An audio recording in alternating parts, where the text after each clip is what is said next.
Hello students, welcome to winning online classes. आज हम लोग बेसिकली जो पॉलिटिकल साइंस है हमारे टर्म 2 के कंप्लीट सिलेबस इस चैप्टर के साथ ही खत्म हो जाएगा। उसके बाद हम लोग मैंने बताया था कि 15 फरवरी तक जो हमारा टारगेट था कि पोल साइंस, हिस्ट्री, इकोनॉमिक्स सभी सिलेबस हम कंप्लीट करके 15 फरवरी के बाद हम लोग रिवीजन करेंगे। तो उसी सीरीज में अब थोड़े से हमारे हिस्ट्री में 2 चैप्टर रखते, बहुत जल्दी उसकी वीडियो मिल जाएगी। तो चलिए हम लोग स्टार्ट करते। Indian politics trends and development chapter 6 है। This is the last lesson. तो सबसे पहले यहाँ बात करें, चैप्टर ही हमारा स्टार्ट होता है, लिखा है कंटेस्ट ऑफ 1990s। 1990s में बेसिकली बहुत सारे पॉलिटिकल डेवलपमेंट्स आए थे, चेंजेस आए थे, जिनका जो इम्पैक्ट है इंडियन पॉलिटिक्स में बहुत लंबे टाइम तक रहा। तो जो 5 इंपॉर्टेंट चेंजेस थे वो हम यहाँ पे डिस्कस करेंगे, फिर उसी चीजों को हम डिटेल में इंपॉर्टेंट चीजों को यहाँ पे एक्सप्लेन करेंगे। तो सबसे पहला इंपॉर्टेंट चीज क्या था कि defeat of the Congress party election held in 1989। देखिए हमने पीछे पढ़ा था कि 1984 में जो इंदिरा गांधी की हत्या हो गई थी, उसके बाद जो इलेक्शन हुए थे 1984 में ही इंदिरा गांधी के वजह से काफी सिंपैथी लोगों को मिली, और राजीव गांधी जो देश के नेक्स्ट प्राइम मिनिस्टर बने उन्हें काफी ज्यादा सपोर्ट मिला लोगों का। 415 सीट लोकसभा इलेक्शन बहुत बड़ी जीत होती है, लेकिन इस बार जब 1989 में इलेक्शन हुए तो उनको मात्र 197 सीट मिले। इसके पीछे रीजन क्या है? कांग्रेस पार्टी पे बहुत सारे जो थे करप्शन के केसेस लगे थे। उनके खुद के जो डिफेंस मिनिस्टर थे वीपी सिंह, आपने नाम सुना होगा, उन्होंने कांग्रेस पार्टी छोड़ दी। और सोचो एक डिफेंस मिनिस्टर खुद इल्जाम लगा रहा अपने देश के प्राइम मिनिस्टर के ऊपर, तो आप समझ सकते हो कि मामला कितना गंभीर हो सकता है। जनता का जो विश्वास है, लोगों का जो विश्वास है कांग्रेस पार्टी पे बहुत ज्यादा गिर गया। तो ये जो इलेक्शन था वो कांग्रेस पार्टी का कहा जाता है कि बेसिकली कांग्रेस सिस्टम का एंड ऑफ था। देखिए कांग्रेस पहले भी गिरी थी 1967 के इलेक्शन में, लेकिन फिर से इंदिरा गांधी की लीडरशिप में कांग्रेस ने दोबारा से जनता के जो विश्वास था, कॉन्फिडेंस था, गेन कर लिया। लेकिन इस बार जो कांग्रेस पे दाग लगे थे बहुत ही संगीन थे, और जनता का जो विश्वास था काफी हद तक कांग्रेस पार्टी से गिर गया था। इसीलिए जो बेसिकली जो पॉलिटिक्स पंडित होते हैं, साइंटिस्ट होते हैं, जो बड़े बड़े भविष्यवाणियां करते हैं, उन्होंने कहा कि ये जो है कांग्रेस सिस्टम का एक तरह से हम कह सकते हैं कि समाप्त है। कहना the election 1989 mark the end of what politics scientist call the Congress system, जो कि एक तरह से खत्म हो रहा है। और जो हालांकि जो 1989 के बाद भी कांग्रेस ने बहुत टाइम तक रूल किया है, लेकिन जिस तरह की जो सेंट्रल पार्टी थी, मेन सबसे बड़ी पार्टी थी, वो जो है कहीं ना कहीं वहीं से 89 के बाद के इलेक्शन से वो डिक्लाइन लगातार होता चला गया। तो यहाँ पे फर्स्ट डेवलपमेंट क्या थे? कांग्रेस पार्टी के जो कॉन्फिडेंस था, कांग्रेस पार्टी की जो पॉपुलैरिटी थी, कांग्रेस सिस्टम बेसिकली जो कहते हैं वो खत्म हो चुका था। दूसरी डेवलपमेंट जो थी वो मंडल इशू था। देखिए मंडल इशू नेशनल पॉलिटिक्स में क्या था वो आपके लिए जानना बहुत जरूरी है।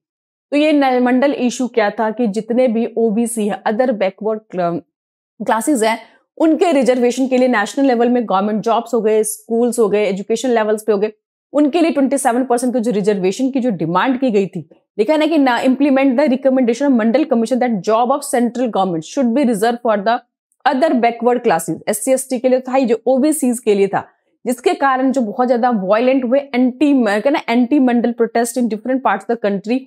जो डिस्प्यूट था वो 2 लोगों के बीच में, एक तो जो फेवर में थे कि भैया ये रिजर्वेशन होनी चाहिए, दूसरे जो इनके अगेंस्ट थे। तो 1989 के पॉलिटिक्स के बाद इसमें भी मंडल इशू जो है बहुत ही एक हॉट टॉपिक बन गया रिजर्वेशन के लिए। हालांकि सारे पॉलिटिकल पार्टी के मतलब सपोर्ट से फाइनली ये पास भी हो गया था। थर्ड जो सबसे पहला था न्यू इकोनॉमिक रिफॉर्म्स। देखिए देश में अभी पीछे आपने देखा था 1990 तक आते आते हमारे देश की इकोनॉमी बिल्कुल जो है स्टेंजन ठहर गई थी। इतना ज्यादा हमारे पे डेट हो गया था, हमारे पास फॉरेन रिजर्व इतने नहीं थे कि आगे हम 1 हफ्ते या 2 हफ्ते तक हम बिजनेस कर सके। देश में इन्फ्लेशन, पॉवर्टी सब बहुत बुरी तरह से हो गए थे। गवर्नमेंट का लगातार जो एक्सपेंडिचर बढ़ता जा रहा था। तो आपने देखा कि IMF और वर्ल्ड बैंक ने इसी कंडीशन पे भारत को लोन देने के लिए कहा था कि अगर आप अपनी इकोनॉमी को लिबरल कर लेते हैं। इसीलिए 1991 में बेसिक राजीव गांधी के द्वारा इनिशिएटिव लिया गया था और अपनी इकोनॉमी को ओपन किया गया था। हालांकि बहुत सारे जो लोग ग्रुप थे, बहुत सारे ऑर्गेनाइजेशन थे, इसका प्रोटेस्ट किया, बहुत सारे मूवमेंट चले, बट उसके बाद भी जो भी गवर्नमेंट आती रही वो कंटिन्यूअसली इस पे काम करती रही। तो 1991 के जो न्यू इकोनॉमिक रिफॉर्म्स हुए थे वो भी इंडियन पॉलिटिक्स से बहुत ज्यादा इंपैक्ट पड़ा, और देश में जो उसका जो इंपैक्ट है काफी टाइम तक देखने को मिला। तो थर्ड क्या हो गए? New economic reforms. फोर्थ जो था अयोध्या डिस्प्यूट। आप सभी जानते हैं ये जो अयोध्या आपने सुना होगा, जिसे बाबरी मस्जिद के नाम से जानते हैं, ये जो पॉलिटिक्स के अंदर आई, कोई आजकल ये 2-4 सालों का बात नहीं है। ये देखिए जब बाबर आया था 1915-26 में, देखिए तब से ये जो इशू चल रहा था, लेकिन 1992 में सडनली ये जो है अयोध्या से निकल के इंटरनेशनल टॉपिक बन गया। पूरे देश नहीं कि विदेश में भी ये टॉपिक बहुत ज्यादा मतलब इंपॉर्टेंट हो गया। देश के सेक्युलरिज्म पे, भारत जो धर्मनिरपेक्ष अपने आप को बोलता था, कि जो यहाँ पे माइनॉरिटी काफी सुरक्षित है, तो वो कहीं ना कहीं क्वेश्चन मार्क उठा। आजादी के बाद पहली बार हिंदू मुस्लिम राइट्स देखने को मिले यहाँ पे। तो यहाँ पे हुआ क्या था, 1992 में जो बाबरी मस्जिद को डिमोलिश कर दिया गया था, गिरा दिया गया था। तो ये जो है एक पॉलिटिक्स पे बहुत मतलब क्वेश्चंस उठा, जो इंडियन के नेशनलिज्म सेक्युलरिज्म पे, और जिसके बाद जो है बीजेपी और हिंदू पॉलिटिक्स जो है यहीं से बेसिकली डेवलप होना स्टार्ट हुआ। और आज भी आपको देखते हो जो बीजेपी है, भारतीय जनता पार्टी, हिंदुत्व की बात करते हैं, हिंदू पार्टी के नाम से जाने जाते हैं। तो ये बेसिकली इसी टॉपिक के बाद से जो बीजेपी की जो इमेज है वो हिंदुत्व और जो बेसिकली हिंदू की पार्टी के रूप में उभर कर सामने आई। फाइनली जो बहुत ही इंपॉर्टेंट इंसिडेंट हुआ था कि राजीव गांधी में 1991 में जो कांग्रेस पार्टी की लीडरशिप थी पूरी तरह से चेंज हो गई थी। आपको पता होगा ही वर असैसिनेटेड, यानी मतलब हत्या कर दी गई थी श्रीलंकन तमिल, जो बेसिकली लिट्टे, आपने याद होगा कि लिट्टे की जो प्रॉब्लम श्रीलंका में थी उस टाइम राजीव गांधी देश के प्राइम मिनिस्टर थे। 1987 में इंडियन पीस कीपिंग गए थे वहां पे, बिना कोई कंक्लूजन निकाले जो वापस आ गए थे। तो लिट्टे के जो लोग थे वो काफी नाराज हो गए थे, और इसीलिए जब वो इलेक्शन कैंपेनिंग के लिए तमिलनाडु गए थे तो वहां पे उनकी हत्या कर दी गई थी। तो कह रहा है Congress emerge as single largest party. 1991 के इलेक्शन में कांग्रेस सबसे बड़ी पार्टी के रूप में उभर कर आई थी। और गांधी जी की डेथ के बाद यहाँ पे कौन से गांधी की बात हुई, राजीव गांधी जो इंदिरा गांधी के बेटे थे, उनके बाद नरसिम्हा राव को देश का प्राइम मिनिस्टर बनाया गया। तो देखा यहाँ पे 5 नई चीजें आई थी। सबसे पहले कांग्रेस सिस्टम खत्म हो गया, फिर मंडल इशू, फिर देश में इकोनॉमिक रिफॉर्म्स आए, जो बाबरी मस्जिद का डिस्प्यूट था वो बहुत ज्यादा इंपॉर्टेंट हो गया था, फिर जो फाइनली कि राजीव गांधी जो गांधी फैमिली थे लास्ट यहाँ के प्राइम मिनिस्टर थे, और एक कांग्रेस पार्टी का जो एक तरह से हम कह सकते हैं जो दबदबा था वो दूसरे हाथों में निकलकर चला गया था। और साथ ही साथ अब नई नई चीजें जो यहाँ पर डेवलप हो रही है वो एरा ऑफ कॉलिजन का। देखिए 1967 के इलेक्शन में जो स्टेट में कॉलिजन का गवर्नमेंट स्टार्ट हुआ था, यानी कि आपने देखा था कि 9 जो स्टेट थे जहां पे कांग्रेस पार्टी पूरी तरह से हार गई थी, वहां पे एक ही केवे पार्टी थी। देखा डीएम को, जहां पे नॉन कांग्रेस पार्टी किसी को पहली बार क्लियर मेजोरिटी बनी थी। बाकी 8 स्टेट के अंदर जो है मेजोरिटी किसी को भी नहीं मिली और कॉलिजन सरकार बनी थी। बट किसी ना किस तरह से 1967 के इलेक्शन में भी जो इंदिरा गांधी है उन्होंने अपनी मेजोरिटी सरकार बना ली थी। तो सेंटर में पहली बार कांग्रेस यहां से हार गई थी और यहीं से कॉलिजन गवर्नमेंट का दौर स्टार्ट हुआ था। रीजन मैंने बताया, कांग्रेस में बहुत सारे करप्शन के चार्जेस लगे थे, स्पेशली बोफोर्स का जो था उस टाइम के डिफेंस मिनिस्टर वीपी सिंह जो है, जिन्होंने रिजाइन दे दिया था और पार्टी के जो प्राइम मिनिस्टर थे उन पर इल्जाम लगाया था, खुद अपनी उन्होंने पार्टी बना ली थी। और उसके बाद 1989 के इलेक्शन में वही जो देश के प्राइम मिनिस्टर, हालांकि बहुत शॉर्ट टर्म के लिए बट बने थे वो। तो वही 1989 का जो टाइम था वो बहुत इंपॉर्टेंट था, क्योंकि यहाँ पे जो बेसिकली किसी भी एक पार्टी को मेजोरिटी का टर्म खत्म हो गया था, यहाँ पे किसी भी पार्टी को क्लियर मेजोरिटी नहीं मिल रही थी। तो यही से कह रहे हैं the national front supported BJP left front. हम आगे एक एक करके पढ़ेंगे कि किस तरह से कॉलिजन गवर्नमेंट बनती रही। दूसरे मैंने बताया कि डिक्लाइन ऑफ कांग्रेस की, कांग्रेस तो है गिर गई थी, लेकिन ऐसा नहीं था किसी भी एक पार्टी को मेजोरिटी मिल रही थी। 1989 से जो कॉलिजन का दौर स्टार्ट हुआ वो 2014 के इलेक्शन में इतने लंबे टाइम के बाद बेसिकली क्लियर मेजोरिटी की सरकार वहां पर आई थी। समझ में? तो यहाँ पे कह रहा है लोकसभा इलेक्शन हेल्ड 1989 से this development initiated an era of collision government at the centre. तो यहाँ पे जो है 2014 में बेसिकली जो कॉलिजन का दौर खत्म हुआ था। अब यहाँ पे ध्यान से देख लीजिए, आपके लिए जानना जरूरी है, थोड़ा सा मैं जूम कर देती हूँ कि सेंट्रल गवर्नमेंट 1989 से लेकर 2014 तक कहते 11 बार जो है देश के प्राइम मिनिस्टर बदले। यहाँ पे तो 6-6 महीने पे इलेक्शन हो रहे थे। देखिए जब भी देश में इलेक्शन होते तो देश का बहुत पैसा टाइम बर्बाद होता है, और ये 1989 के बाद देश में बहुत बार ऐसे हो गया, मजाक ही बन के रह गया था देश में इलेक्शन। तो हम करके समझते हैं कि 1989 में, सबसे पहले समझते हैं 1989 में लेकर 1990 तक जो वीपी सिंह, वही वीपी सिंह थे जो कांग्रेस थे, बाद में कांग्रेस को छोड़कर उन्होंने अपनी पार्टी बना ली थी नेशनल फ्रंट। और यहाँ पे जो सबसे बड़ी 1989 में जो इलेक्शन हुआ, कांग्रेस को 197 सीट्स मिले, सबसे लार्जेस्ट पार्टी थी। बट फिर भी कांग्रेस को ने डिसाइड किया कि इस बार वो ऑपोजिशन का रोल प्ले करेंगे, क्योंकि उनके ऊपर काफी करप्शन के चार्जेस थे। तो उन्होंने कहा ठीक है कुछ दिनों के हम साइड हो जाते हैं। और यहाँ पे जो सपोर्ट है बेसिकली जो बीजेपी और जो आपको याद रखना कि लेफ्ट थे, जिन्होंने कांग्रेस को सत्ता से दूर रखने के लिए जो नेशनल फ्रंट थे उसको सपोर्ट दिया। हालांकि उन्होंने सरकार नहीं ज्वाइन की, यानी कि कोई मंत्रालय नहीं लिया, कुछ भी नहीं, इसे कहते हैं बेसिकली ऊपरी सपोर्ट, बाहर से सपोर्ट किया, सरकार को ज्वाइन नहीं किया। लेकिन यहाँ पे जो है ज्यादा टाइम तो सरकार नहीं चली। देखा आपने नवंबर 1989 में बनी, और दिसंबर 1989 में सरकार बनी, और नवंबर यानी कि 1 साल के अंदर अंदर ही यहाँ पे सरकार गिर गई। फिर नवंबर 1990 से लेकर जून 1991 तक, यहाँ पे देखिए कितना टाइम कम है, फिर से यहाँ पे जो है एनएफ यानी कि नेशनल फ्रंट की सरकार थी, और यहाँ पे जो प्राइम मिनिस्टर फिर बदलकर चंद्रशेखर हो गए थे। फिर 1991 में देखा फिर से इलेक्शन हुआ, वहां पे कांग्रेस को एक तरह से पूरी क्लियर मेजोरिटी तो नहीं बनी, पर जो है AIDMK के द्वारा और और दूसरे जो रीजनल पार्टीज थे उनके सपोर्ट से पीएम जो नरसिम्हा राव देश के प्राइम मिनिस्टर बने, उन्होंने पूरा 5 साल का जो टर्म है कंप्लीट किया। और यहां से देखिए जो बीजेपी है कॉन्टिन्यूसली जो अपना percentage of vote, number of seat बढ़ा रही थी। और 1996 में जब इलेक्शन हुआ तो सबसे बड़ी पार्टी के रूप में कौन उभर कर आए? बीजेपी। लेकिन आपने देखा बीजेपी को किसी ने भी सपोर्ट नहीं किया। बहुत बड़ी बात है बीजेपी को, क्योंकि उसकी आइडियोलॉजी थी, मैंने बताया था ना कि बाबरी मस्जिद के बाद उसकी जो आइडियोलॉजी थी बदल गई, तो वो हिंदू को ज्यादा प्रेफर करते, हिंदुत्व की अपनी जो इमेज थी। और यहाँ पे सभी को आपको पता है कि जो माइनॉरिटी को खुश करना यहाँ पे सभी का एम है, तो बीजेपी को किसी भी पार्टी ने सपोर्ट नहीं किया। और आपको पता होगा सबसे बड़ी पार्टी होती है बेसिकली जो प्रेसिडेंट होते हैं, उन्हें इन्वाइट करते हैं भैया आप सरकार बनाओ, और उनको पर्टिकुलर टाइम देते हैं कि ठीक है आप इतने टाइम के अंदर अपनी आप मेजोरिटी को दिखा दो और अपनी सरकार को कंटिन्यू रखो। अगर वो नहीं दिखा पाते तो उनकी सरकार गिर जाती है। तो यहाँ पे जो है अटल बिहारी वाजपेयी देश के प्राइम मिनिस्टर बने थे, 13 दिन के अंदर इनकी सरकार गिर गई थी, क्योंकि किसी भी पार्टी ने इनको सपोर्ट नहीं किया था। लार्जेस्ट पार्टी होते हुए भी फिर से उन्हें अपोजिशन में बैठना पड़ा। और 1996 में फिर देश में इलेक्शन हुई। देखिए कितनी बड़ी बात है, यहाँ पे इलेक्शन तो खैर नहीं हुए, फिर जो दूसरी बड़ी पार्टी थी, जैसे 1989 में कांग्रेस को सत्ता से दूर रखने के लिए बीजेपी और लेफ्ट ने सपोर्ट कर दिया था, और जो नेशनल फ्रंट को सरकार बने थे, यहाँ पे सेम वही पिक्चर थी। यहाँ पे यूनाइटेड फ्रंट की सरकार बनी थी, यहाँ पे बीजेपी ने सपोर्ट नहीं किया, लेफ्ट नॉन कांग्रेस गवर्नमेंट को हमेशा सपोर्ट करते थे, तो यहाँ पे उन्होंने सपोर्ट किया। और यहाँ पे कांग्रेस की सपोर्ट से पहली बार भारत में नॉन हिंदी स्पीकिंग, ना हिंदी बोलने वाले जो देश के प्राइम मिनिस्टर HD देवगौड़ा बने थे, पर ज्यादा टाइम तक नहीं बन पाए, क्योंकि इनकी जो पर्सनली है वहां उस टाइम पे जो कांग्रेस पार्टी से बनती नहीं थी, सोनिया गांधी जैसे हम कह सकते हैं कि बनती नहीं थी। और जिसके बाद पार्टी सेम रही, पर उन्होंने कहा कि भैया प्राइम मिनिस्टर जो है उसको चेंज कर दिया जाएगा। तो यूनाइटेड फ्रंट के जैसे वहां पे नेशनल फ्रंट की पार्टी थी, बस प्राइम मिनिस्टर चेंज करके VP सिंह से चंद्रशेखर को बना दिया गया था। यहाँ पे भी SD देवगौड़ा से लेकर, यानी कि कहानी सेम है, यहाँ पे चल रही है। यहाँ पे IK इंद्र कुमार गुजराल को देश का नेक्स्ट प्राइम मिनिस्टर बना दिया गया था। फिर देखिए कुछ ही टाइम में जो आपको पता है कांग्रेस की जो इमेज है हमेशा से 2-4 महीने 6 महीने का सपोर्ट देती है, फिर जैसे उसको मौका मिलता है वो सपोर्ट छीन के सरकार को बीच में गिरा देती है। वही हाल यहाँ पे हुआ। फिर देश में 1998 में इलेक्शन हुए। 1998 से लेकर 1999 के 13 महीने अटल जी की सरकार रही। फिर देश में उनकी सरकार गिर गई, क्योंकि आपको पता है यहाँ पे किसी भी पार्टी को क्लियर मेजोरिटी नहीं मिल रही थी, तो जो बीच में छोटी छोटी रीजनल पार्टीज बीच में सपोर्ट ले लेती, समर्थन छीन लेती और सरकार फिर से गिर जाते। लेकिन फाइनली अक्टूबर 1999 में जो है फिर से देश में इलेक्शन हो रहे। इस बार जो है NDA की सरकार, यानी कि जो बीजेपी की सरकार बनी, और पहले नॉन कांग्रेस देश के प्राइम मिनिस्टर अटल बिहारी वाजपेयी थे, जिन्होंने पूरा 5 साल का टर्म अपना कंप्लीट किया। वरना आपने देखा सेंटर में जब जब नॉन कांग्रेस गवर्नमेंट आई है पूरा 5 साल टर्म कंप्लीट नहीं कर पाए।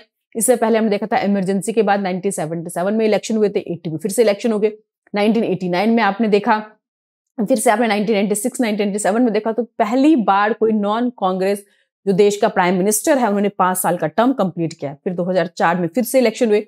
2004 में जो UPA जो है लेड बाय कांग्रेस, यानी कि उस टाइम पे आपको पता है जो मनमोहन सिंह देश के प्राइम मिनिस्टर बने, पर कैसे प्राइम मिनिस्टर थे सबके सामने क्लियर। नेक्स्ट इलेक्शन जो हुआ 2009 में फिर से कांग्रेस को ही मिला सपोर्ट। हालांकि नेक टू नेक कंपटीशन था, पर दूसरी रीजनल पार्टी के सपोर्ट के कारण जो कांग्रेस की फिर से सरकार बन गई, PM मनमोहन सिंह फिर से बन गए। लेकिन 2014 में काफी लंबे अंतराल के बाद, इंटरवल के बाद फाइनली 2014 में बीजेपी की सरकार मेजोरिटी से आई, नरेंद्र मोदी देश के प्राइम मिनिस्टर बने। तब से लेकर पिक्चर आप लोगों के सामने ही है। अभी तक जो है वो क्लियर मेजोरिटी के साथ सरकार बना रहे हैं। और यही रीजन है कि इतने सालों के बाद जब क्लियर सरकार मिली, मेजोरिटी की सरकार उनके पास आई, तो देश में बहुत बड़े बड़े फैसले लिए। आगे हम डिस्कस करेंगे कितने बड़े बड़े फैसले जो कोई 10, 20, 50 सालों से मिलकर 200 सालों के पुराने जो प्रॉब्लम्स थे, उन प्रॉब्लम्स को भी उन्होंने दूर कर दिया। रीजन क्या था? स्ट्रॉन्ग सरकार थी, यहाँ पे क्लियर मेजोरिटी थी। जो मेजोरिटी होते थे वो PM होता है, वो देश में बड़े और कड़े फैसले लेने के लिए सक्षम होता है। देखा आपने किस तरह से इलेक्शन को मजाक बनाकर रख दिया गया था। स्पेशली कांग्रेस पार्टी ने कभी इसको सपोर्ट कर रही है, मतलब सपोर्ट दे रही सरकार बनने के लिए भी 6 महीने के बाद सरकार सपोर्ट छीन लेते, फिर से इलेक्शन करा देती है। तो ये जो सिस्टम था आपने देखा बार बार गिरते सरकार बन रही थी। अब यहाँ पे जो सेक्युलरिज्म, कम्युनलिज्म, ये आपको थोड़ा सा समझना पड़ेगा। देखिए बीजेपी आपको पता है पहले जो इनकी पेरेंट जो पार्टी कहेंगे वो जनसंघ पार्टी थी, लेकिन इमरजेंसी के बाद आपने देखा जितने भी दूसरी अलग पार्टी थी सभी ने एक साथ मिलकर जनता पार्टी बना ली थी। जनसंघ भी उसके अंदर मर्ज होकर जनता पार्टी बन गए थे। लेकिन 1980 में फिर से आपने देखा कि सारी जो पार्टियां थी टूटने लगी। और फिर 1980 में जो बीजेपी ने, जो भारतीय जनता पार्टी, जो जनसंघ के सपोर्टर, तो उन्होंने अपनी एक नई पार्टी बना ली, जनसंघ से हटकर भारतीय जनता पार्टी। ये जो थे मतलब वहीं से बीजेपी बेसिकली 1980 से हुआ। तो जो 1980 और 84 में जो बीजेपी थी, उन्होंने अपनी आइडियोलॉजी को ब्रॉड रखा, सोशलिज्म, गांधीज्म की जो पॉलिसी रखी, बट इससे ना तो 1980 के इलेक्शन को फायदा हुआ, ना 84 के इलेक्शन फायदा हुआ। तो इसीलिए उन्होंने 86 में डिसाइड किया कि भैया अब हम अपनी आइडियोलॉजी को चेंज करते। देखो, आपने कोई एक आइडियोलॉजी बनाया, उससे आप काम करो, पर आपको सफल नहीं मिली, जनता को पसंद नहीं आ रहा, तो क्या करोगे? आप अपनी आइडियोलॉजी को चेंज करोगे, अपने काम का तरीका बदलोगे, अपने जो टैगलाइन है उसको चेंज करोगे। तो वही चीज बीजेपी ने भी किया 1986 में जाके, जो है बेसिकली कह रहे ना कि 2 डेवलपमेंट्स हुए 1986 में, जिसके कारण जो है ना centre of the politics as a BJP, as a Hindutva party की, हिंदू की पार्टी के रूप में उसको जो पहचान कैसे बनी, और यही हिंदू की जो छवि है बीजेपी के लिए एक वरदान साबित हुई, और आज भी बेसिकली इसी को वो मेन मुद्दा बना रही है। तो पहले की डेवलपमेंट्स क्या थी वो समझते, फिर दूसरी कौन सी ऐसी घटना हुई कि जो बीजेपी के और ज्यादा जो हिंदुत्व की इमेज समझकर लोगों के सामने आए। तो पहले याद है कि फर्स्ट केस जो है हम करते कि शाह बानो का केस था 1985, आपको याद रखना है। इस केस में 62 इयर्स ओल्ड की ओल्ड लेडी थी, डिवोर्स मुस्लिम वुमेन थी, जिसने एक फाइल केस किया सुप्रीम कोर्ट में जाके कि भैया मेरे जो पुराने हस्बैंड है, जो फॉर्मर हस्बैंड, उसे मेंटेनेंस का उनको पैसा दिया जाए, क्योंकि पहले के टाइम में देखिए लेडीज होती थी इतनी एजुकेटेड, इंडिपेंडेंट नहीं होती, तो अपने बच्चे पालने के लिए, अपने घर चलाने के लिए उनको पैसों की जरूरत होती थी। तो सुप्रीम कोर्ट ने उसके फेवर में फैसला दिया। जैसे सुप्रीम कोर्ट के ने उनके फेवर में फैसले दिया, जितने भी ऑर्थोडॉक्स मुस्लिम थे उन्होंने क्या देखा कि भैया ये तो सुप्रीम कोर्ट क्या करे, हमारे पर्सनल मुस्लिम लॉ में इंटरफेयर कर रही है। यानी कि भैया देश के अंदर 2 लॉ होगा, हम कॉन्स्टिट्यूशन मानेंगे, संविधान मानेंगे, वो अपने पर्सनल मुस्लिम लॉ को मानेंगे। आप ये चीज समझ रही है, ठीक है? तो जैसे ही ये चीज उन्होंने खिलाफ किया कि जो हमारे सुप्रीम कोर्ट है वो हमें इंटरफेयर करे हमारे पर्सनल मुस्लिम लॉ में, तो बहुत सारे जो मुस्लिम नेता थे उन सबकी डिमांड पे गवर्नमेंट ने एक बिल पास कर दिया, याद रखना, मुस्लिम वुमेन एक्ट 1986, जिसके कारण जो सुप्रीम कोर्ट का जजमेंट था वो व्यर्थ हो गया, बेकार हो गया। हालांकि इस बात का बहुत क्रिटिसाइज किया गया, मुस्लिम लोगों के द्वारा, मुस्लिम नेताओं के द्वारा किया गया, जो वुमेन ऑर्गेनाइजेशन थे उन्होंने, और बीजेपी ने तो बहुत ही ज्यादा बुरी तरह से उनकी बेइज्जती की कि आप हमेशा माइनॉरिटी खुश करने के लिए इस तरह से देश में आप गलत फैसले नहीं ले सकते। तो ये कहीं ना कहीं दिखा रहा था कि जो बीजेपी है वो खुलकर जो है, जो माइनॉरिटी को सपोर्ट करने वाली गवर्नमेंट है उनको खुलेआम से चैलेंज कर रही थी और दिखा रही थी कि वो हिंदुत्व की बात जो कर रहे थे, हिंदुत्व की बात करते थे, वीडी सावरकर आपने सुना होगा, तो वही जो है उनकी आइडियोलॉजी को आगे वो मानने लगे थे। दूसरा एक बहुत ही इंपॉर्टेंट इवेंट हुआ जिसे हम अयोध्या डिस्प्यूट के नाम से जानते हैं। सबको पता होगा अयोध्या में आज मंदिर बन रहे हैं, रामलला जो है टेंट से फाइनली जो मंदिर में पहुंच जाएंगे। बहुत बड़े लेवल पे डोनेशंस हुए, आप लोगों ने भी कंट्रीब्यूट किया होगा आई होप। तो जो लोग अयोध्या यूपी से हैं उनको पता भी होगा। तो यहाँ पे भी एक बहुत बड़ा इंसिडेंट हुआ, वो आपको जानना बहुत इंपॉर्टेंट, और ये वैसे भी इस साल के इलेक्शन के लिए बहुत इंपॉर्टेंट है, टॉपिक है, क्योंकि जो इतने सालों के बाद राम जी का वनवास खत्म हुआ। तो कह रहे हैं इन फरवरी 1986 में जो फैजाबाद डिस्ट्रिक्ट ने ऑर्डर किया कि जो बाबरी मस्जिद जो प्रीमिसेस है उसे अनलॉक कर दिया जाए। तो क्यों लॉक किया था वो आगे पढ़ेंगे, ताकि जो हिंदू लोग हैं, जो मुस्लिम लोग हैं, वहां पे जाके पूजा कर सके, जो क्योंकि जो हिंदू है शुरू से क्लेम कर रहे थे भैया ये टेम्पल है। और ये डिस्प्यूट जो है आजकल की नहीं है, बहुत पुरानी है, मतलब कई 100 साल पुरानी जो डिस्प्यूट है। तो ये कह रहे हैं बाबरी मस्जिद जो 16th सेंचुरी में, देखो जो बाबर आया था 1526 में, तब उसके जो जर्नल थे कहते हैं कि उसने इसको, यहाँ पे एक राम मंदिर था उसको डिमोलिश करके उसको गिराकर वहां पे मस्जिद को बनवा दिया गया था। और हिंदू लोग बिलीव करते थे कि इसको गिरा के भैया राम जो मंदिर को गिरा दिया गया था, तो अब यहाँ पे जो है अयोध्या राम का बर्थ प्लेस है, तो अयोध्या में ही राम का मंदिर बनना चाहिए, क्योंकि यहाँ पे मुस्लिम के द्वारा ये मस्जिद को गिराकर यहाँ पे राम मंदिर बनना चाहिए। यार ये डिस्प्यूट हिंदू मुस्लिम की लड़ाई हो गई थी, और फाइनली जो कोर्ट है में केस चला गया, तो कोर्ट ने काफी टाइम तक उसको देखा, और फाइनली 1940 में जो इस मस्जिद को ताला लगा दिया गया, और ये जो मैटर है कोर्ट में चलता रहा।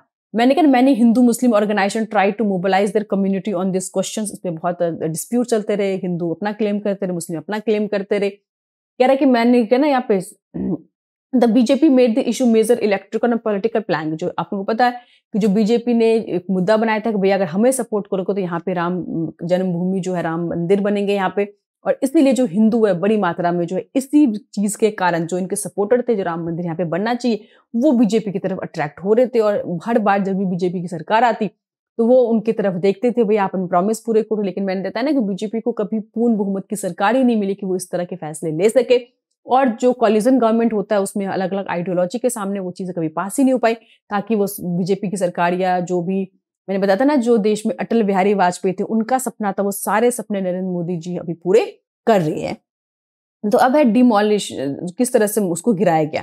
तो दिसंबर, याद रखना, दिसंबर 1992 में जो ऑर्गेनाइजेशन जो सपोर्ट कर रहे थे कि इस टेम्पल बनना चाहिए, उन्होंने एक कार सेवा यानी कि वॉलंटियर सर्विस की, जो डिवोटीज थे, राम के भक्त थे, और वहां पे वो राम मंदिर को बनाना चाहते थे। सिचुएशन जो है सडनली बहुत ज्यादा मतलब टेंस हो गया, और स्पेशली अयोध्या के अंदर। तो सुप्रीम कोर्ट ने ऑर्डर दिया स्टेट गवर्नमेंट को कि भैया आपको इस सिचुएशन को टेक केयर करना है, ये जो साइट है वो इंडेंजर्ड ना हो जाए, हिंदू मुस्लिम राइट्स ना हो जाए। यहाँ पे थाउजेंड्स पीपल पूरे ऑल ओवर कंट्री से अयोध्या में 6 दिसंबर 1992 को पूरे दुनिया से बाहर, पूरे इंडिया से लोग इकट्ठे हुए, और 6 दिसंबर 1992 को इस मस्जिद को गिरा दिया गया था। जैसे ये जो मॉस्क का जो उसको मस्जिद को गिराया गया, तो जिसके कारण हिंदू मुस्लिम जो है थोड़े दंगे स्टार्ट हो गए। और वहां पे उस टाइम पे बीजेपी की, जो यूपी के अंदर बीजेपी की सरकार थी, रूलिंग पार्टी थी, सेंट्रल गवर्नमेंट ने उसको डिसमिस कर दिया, और साथ ही साथ सुप्रीम कोर्ट ने भी उन पे चार्ज लगाए कि आपने कोर्ट की बात को नहीं माना। ऑफिशियली बीजेपी ने इस पे बहुत ज्यादा खेद जताया कि भैया जो भी अयोध्या में वो चीज ठीक नहीं है। तो अब आजादी के बाद पहली बार इतने बड़े लेवल पे हिंदू मुस्लिम जो राइट्स है दंगे होने स्टार्ट हो गए थे। काफी टाइम तक ये दंगा चला था। तो क्या during this time there was also debate about using religious sentiment for electoral purpose. बहुत सारे जो लोग थे, जैसे कि आपने देखा कि आरएसएस हो गए, विश्व हिंदू परिषद हो गई, बीजेपी है, ये लोग उन्होंने इस तरह से इलेक्शन का मुद्दा बना दिया, और अब समझ में आ गया था कि जो हिंदू यहाँ पे हमेशा मेजोरिटी है उनको लुभाने के लिए लोग इलेक्शन में इस तरह की चीजों को उठाते चले गए। तो आई होप आपको समझ आ गया कि ये दो ऐसे इंसिडेंट हुए जिससे कि बीजेपी की जो एक इमेज है, हिंदुत्व की इमेज, यहीं से डेवलप हुई और जो उसके लिए वरदान साबित हुई। तो नेक्स्ट सबसे इंपॉर्टेंट टॉपिक जो आपको लोगों के अभी टर्म 2 में जो सीबीएसई ने सैंपल पेपर दिया उसमें भी क्वेश्चन है। तो यही क्वेश्चन सबसे इंपॉर्टेंट, पूरे चैप्टर को ये एक तरह से क्या करता है, इंपॉर्टेंट है कि 21st सेंचुरी के अंदर इंडियन पॉलिटिक्स में कौन से 6 इश्यूज जो है वो डेवलप हो गया है। और यहाँ पे नरेंद्र मोदी जी की गवर्नमेंट ने बहुत बड़े बड़े फैसले लिए। मैंने कहा कोई साल 2 साल पुरानी बात नहीं, बल्कि 3-4 साल पुरानी, 100 साल पुरानी जो बातें हैं, उन प्रॉब्लम को यहाँ पे उन्होंने सॉल्व किया। यहाँ पे 6 मेन इश्यूज की हम बात करते हैं। सबसे पहला ट्रिपल तलाक। देखिए ट्रिपल तलाक जो है मुस्लिम महिलाओं के लिए बहुत ही बड़ा अभिशाप था। आप सभी जानते हैं, स्पेशली जो लोग इनसे गुजरे होंगे वो इसकी दुख को, इस समस्या को जिनके ऊपर गुजरा होगा वो समझ सकते हैं। इसीलिए सबसे पहले नरेंद्र मोदी सरकार ने क्या किया, ट्रिपल तलाक को खत्म कर दिया गया कि अगर शादी जब दोनों की सहमति से होती है तो भाई डिवोर्स केवल तलाक तलाक तलाक देने से तलाक नहीं हो सकता। इस चीज को हमें समझना पड़ेगा। दूसरा आर्टिकल 370। हमें पता है कि आर्टिकल 370 के तहत जम्मू कश्मीर को स्पेशल स्टेटस का दर्जा दिया गया था, जिसके कारण सबसे ज्यादा बजट होने के बावजूद भी जम्मू कश्मीर में किस तरह कोई डेवलपमेंट नहीं हो रहे थे, टेररिज्म जैसी चीजें बहुत बढ़ रही थी, विकास नहीं हो रहा था, बच्चे स्कूल नहीं जा रहे थे, डर में जी रहे थे। लेकिन फाइनली 370 आर्टिकल हटाने के बाद जम्मू कश्मीर जो भारत का एक अभिन्न अंग बन चुका है, और जैसे दूसरे स्टेट है वैसे जम्मू कश्मीर को भी बना देगा। वहां पर डेवलपमेंट्स काम हो रहे, टूरिस्ट बहुत ज्यादा पहुंच रहे, इतनी खूबसूरत जगह को डर और दहशत के माहौल से हटाकर एक जो वास्तव में जो स्वर्ग है वो बना दिया गया है। फार्म लॉ रिपील, तो आपको पता होगा किसान आंदोलन के कारण फिलहाल इसको वापस ले लिया गया है। बड़ी बहुत अच्छा कानून था, लेकिन CAA NRC आपने इसके बारे में सुना होगा। इसमें भी जो सुप्रीम कोर्ट है फिलहाल इसको जो जुडिशरी ने इंटरवेंट किया, इसको अभी होल्ड पे रखा गया है। नेक्स्ट राम जन्मभूमि, जो अभी हमने डिसाइड किया कि ये जो सेंचुरीज पुराना डिस्प्यूट था और यहीं से बीजेपी जो राइज हुई थी इंडियन पॉलिटिक्स के अंदर, तो सुप्रीम कोर्ट देखा ना, इलाहाबाद कोर्ट जजमेंटल 2010 में गई, फाइनली इस प्रॉब्लम को बड़े ही शांतिपूर्ण तरीके से सुलझा लिया गया, और वहां पे राम जन्मभूमि जो जगह है वहां पे राम टेम्पल, राम मंदिर बनने जा रहा है। फिर आपने देखा कि 1989 से जिस तरह से एरा ऑफ कॉलिजन स्टार्ट हुआ था, फाइनली 2014 में खत्म हुआ। 2019 में भी फिर से सरकार को मेजोरिटी की सरकार बनी, और सरकार बड़े बड़े फैसले इसीलिए लेने में सक्षम हो सके। तो ये बेसिकली हमने देखा कि न्यू ट्रेंड जो है इंडियन पॉलिटिक्स के अंदर ड्यूरिंग द 21st सेंचुरी, जितने भी यहाँ पे काम हुए सभी काम जो है अटल बिहारी वाजपेयी की लिस्ट में थे, बट उनको क्लियर मेजोरिटी ना मिलने के कारण वो सारे काम अधूरे रह गए थे। लेकिन जब 2014 में नरेंद्र मोदी जी को सरकार मिली, तो बेसिकली हम कह सकते हैं तो उत्तराधिकारी नरेंद्र मोदी जी हम कहेंगे, में जो भी अटल बिहारी वाजपेयी के थे, तो वही अपने पिता के हम कह सकते हैं पिता तुल्य थे, बहुत सम्मान करते थे। वहां पे अगर नरेंद्र मोदी जी जो गुजरात के अंदर CM बने थे, वो भी डिसीजन भी अटल बिहारी वाजपेयी का था, उन पर भरोसा किया, उनमें काबिलियत देखी। तो जो भी उनके पेंडिंग सपने हैं आज वो पूरे कर रहे हैं, और बहुत सारे सपने उन्होंने पूरे भी कर दिए। आई होप जो भी बचे होंगे वो भी शायद वो नरेंद्र मोदी जी कर ही देंगे। तो यहीं पे हमारा पूरा सिलेबस टर्म 2 का कंप्लीट होता है। इसके इंपॉर्टेंट क्वेश्चन है बहुत जल्दी आपको मिल जाएंगे। अब हम फटाफट से हिस्ट्री कंप्लीट करेंगे, 2 चैप्टर्स रह गए। कोशिश होगी कि कम से कम जो 1 चैप्टर 2 वीडियो में कंप्लीट करके आपको फटाफट से सिलेबस कंप्लीट करते जाए। देखिए मेरे एंड पे खत्म करना और आपके एंड पे खत्म करने में बहुत अंतर है। मैं तो चाहती हूँ दिन में 2-2 वीडियोस बना के आपको डाल सकती हूँ, लेकिन आप जब तक उसको अच्छे से लर्न नहीं करेंगे तब तक आपके एंड में चैप्टर कंप्लीट नहीं होगा। तो मैं आप लोगों से यही रिक्वेस्ट करूंगी कि टारगेट बनाओ, जैसे मर्जी करो, 15 फरवरी तक एक बार सिलेबस को कंप्लीट कर दो, ताकि कम से कम 2 या 3 बार हम रिवीजन अच्छे से कर सके। बाकी फिर भी कोई दिक्कत हो, प्रॉब्लम हो, आप लोग मुझे कमेंट कर सकते हैं। Thank you.